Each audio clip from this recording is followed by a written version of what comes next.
지금 이 순간에도 여러분의 손목 위에서 혹은 주머니 속 스마트폰 안에서 시간은 쉼없이 흘러가고 있습니다. 똑똑똑 우리는 1초의 길이가 어제와 오늘 그리고 내일 모두 완벽하게 동일할 것이라고 의심 없이 믿으며 살아갑니다. 하지만 이 당연한 믿음이 사실은 인류 역사에서 지극히 최근에야 생겨난 것이라면 어떨까요? 만약 오늘부터 세상의 모든 시계가 사라진다면 여러분은 1초의 길이를 어떻게 정의하시겠습니까? 해가 뜨고 지는 것을 보면 될까요? 하지만 여름의 낮과 겨울의 낮은 그 길이가 전혀 다릅니다. 그렇다면 모래시계는 어떨까요? 하지만 모래알의 크기와 습도에 따라 떨어지는 속도가 달라집니다. 사실 불과 400여 년 전까지만 해도 인류는 정확히 이런 상황에 놓여 있었습니다. 고대부터 인간에게 시간이란 철저히 자연의 변화에 기대어 있는 불확실한 것이었습니다. 해시계는 구름이 끼면 무용지물이었고 물시계는 온도에 따라 물의 점성이 변해 오차가 쌓였습니다. 더 근본적인 문제도 있었습니다.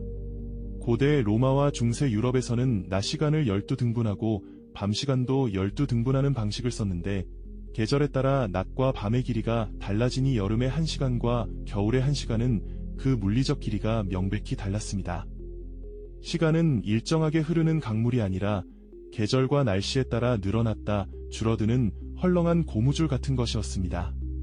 인류는 수천 년 동안 이 고무줄 위에서 살았고 그것이 이상하다고 생각하는 사람은 거의 없었습니다. 그렇다면 도대체 누가 언제 어떻게 이 고무줄을 끊어버리고 시간에 정밀한 눈금을 새겨 넣었을까요? 그 해답을 찾기 위해 우리는 지금으로부터 약 440년 전 1583년 이탈리아 피사로 떠나보겠습니다. 피사의 사탑으로 유명한 이 도시의 중심부 하얀 대리석으로 지어진 웅장한 피사 대성당 안에 한 젊은 청년이 앉아 있었습니다. 당시 19살의 의대생이었던 그의 이름은 갈릴레오 갈릴레이였습니다. 이 일화는 갈릴레오의 마지막 제자였던 빈첸초 비비아니가 남긴 전기에 등장하는 이야기입니다. 후대 학자들 사이에서 세부적인 논쟁이 있기는 하지만 갈릴레오가 진자의 등시성이라는 원리에 도달한 것 자체는 물리학사에서 확고한 사실입니다. 비비아니의 기록을 따라 그날의 장면을 재구성해 보겠습니다. 긴 예배가 이어지던 성당 안 젊은 갈릴레오의 시선은 어느 순간 천장에서 길게 매달려 흔들리고 있는 램프 향로에 꽂혔습니다. 참고로 오늘날 피사 대성당에 걸려있는 화려한 청동 샹들리에는 1587년에 설치된 것이므로 갈릴레오가 실제로 본 것은 그보다 소박한 형태의 향로 램프였을 것입니다. 관리인이 불을 붙이며 건드린 탓에 향로는 공중에서 좌우로 크게 흔들리고 있었습니다. 시간이 지나면서 공기 저항 때문에 흔들림의 폭은 점차 줄어들었습니다. 평범한 사람의 눈에는 그저 서서히 멈춰가는 램프에 불과했을 것입니다.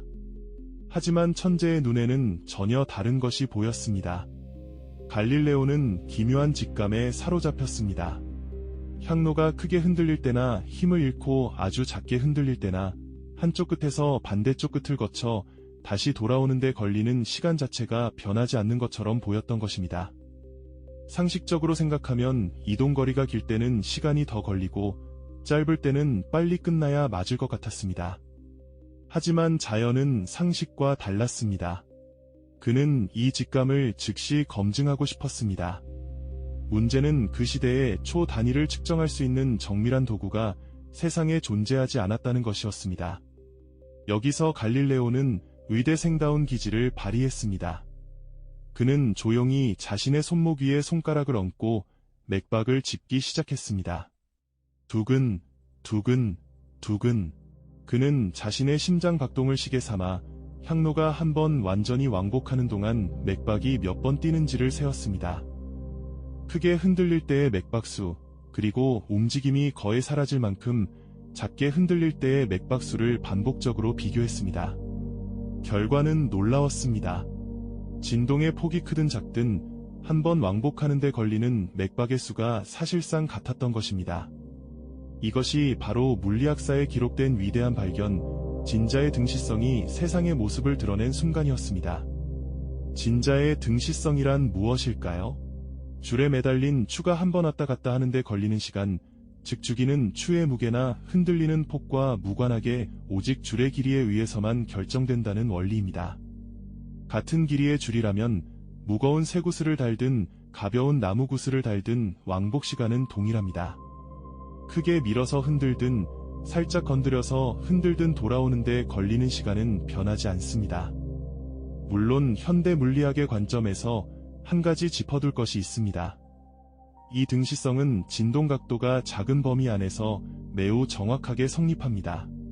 진폭이 극단적으로 커지면 미세한 오차가 발생하기는 합니다. 하지만 일상적인 범위에서 이 법칙은 놀라울 만큼 정확했고 그것만으로도 인류의 시간 측정 역사를 완전히 뒤바꾸기에 충분했습니다. 수식으로 표현하면 진자의 주기 t는 2파이 곱하기 줄의 길이 l을 중력가속도 g로 나눈 값의 제곱근입니다. 이 공식이 말해주는 것은 명확합니다. 줄의 길이와 그 장소의 중력만 알면 진자가 한 번 왕복하는 시간을 정확히 계산할 수 있다는 뜻입니다. 이제 왜 이 발견이 혁명적이었는지를 이해할 차례입니다. 갈릴레오 이전에 인류에게는 시간을 일정한 간격으로 쪼갤 물리적 기준이 사실상 없었습니다. 해시계, 물시계, 모래시계는 모두 외부 환경의 영향을 받아 오차가 클 수밖에 없었습니다. 그런데 진자는 달랐습니다. 일정한 길이의 줄에 줄을 매달기만 하면 자연의 법칙이 스스로 완벽하게 동일한 시간 간격을 만들어 주었습니다. 인류 역사상 처음으로 시간을 일정하게 자를 수 있는 물리적 눈금자를 손에 넣은 것이었습니다. 이것의 의미는 실로 거대했습니다. 시간이 인간의 주관적 감각이나 계절의 변화에 묶여있던 시대가 끝나고 객관적이고 정밀한 측정의 시대가 열렸기 때문입니다. 시간이 정확해지자 비로소 가능해진 것이 있었습니다. 바로 운동의 수학적 기술이었습니다. 여러분, 물체의 속도란 무엇입니까? 이동한 거리를 걸린 시간으로 나눈 것입니다. 가속도란 무엇입니까? 속도의 변화량을 걸린 시간으로 나눈 것입니다. 모든 운동 법칙의 분모에는 시간이 들어 있습니다. 시간을 정밀하게 측정할 수 없다면 속도를 정의할 수 없고 가속도를 계산할 수 없으며 궁극적으로 자연의 법칙을 수학이라는 언어로 기술하는 것 자체가 불가능했습니다. 갈릴레오 자신이 이 점을 누구보다 잘 알고 있었습니다. 그는 이후 빗면 실험에서 구슬이 경사면을 굴러내려가는 시간을 측정할 때 물이 일정하게 흘러나오는 장치와 함께 진자를 활용하여 낙하, 운동의 법칙을 수학적으로 정리해냈습니다. 이것이 바로 근대 실험 물리학의 출발점이었습니다. 갈릴레오는 만년의 진자를 이용한 시계 설계를 구상하기도 했지만 시력을 거의 잃은 상태에서 완성하지는 못했습니다. 하지만 그가 심어놓은 씨앗은 곧 꽃을 피웠습니다. 갈릴레오가 세상을 떠난 뒤 네덜란드의 과학자 크리스티안 호이겐스가 진자의 등시성 원리를 실제 시계에 적용하는 데 성공했습니다. 1656년 호이겐스는 인류 최초의 실용적인 진자 시계를 완성했습니다. 이전의 태엽 시계들이 하루에 약 15분가량 오차를 냈던 것에 비해 호이겐스의 진자 시계는 하루 오차가 약 15초 이내로 줄어들었습니다. 정확도가 단번에 약 60배나 향상된 것이었습니다. 이것은 단순히 시계 기술의 발전이 아니었습니다. 인류 문명 전체의 전환점이었습니다. 정밀한 시계의 등장으로 항해술이 비약적으로 발전했고 대항해 시대의 선원들은 바다 위에서 자신의 경도를 계산할 수 있게 되었습니다. 천문학자들은 별의 움직임을 정밀하게 기록하기 시작했고 과학 실험에서 시간 변수의 통제가 가능해졌습니다. 그리고 이 모든 것의 시작점에 피사 대성당에 흔들리는 램프 향로를 바라보던 19살 청년의 눈이 있었습니다.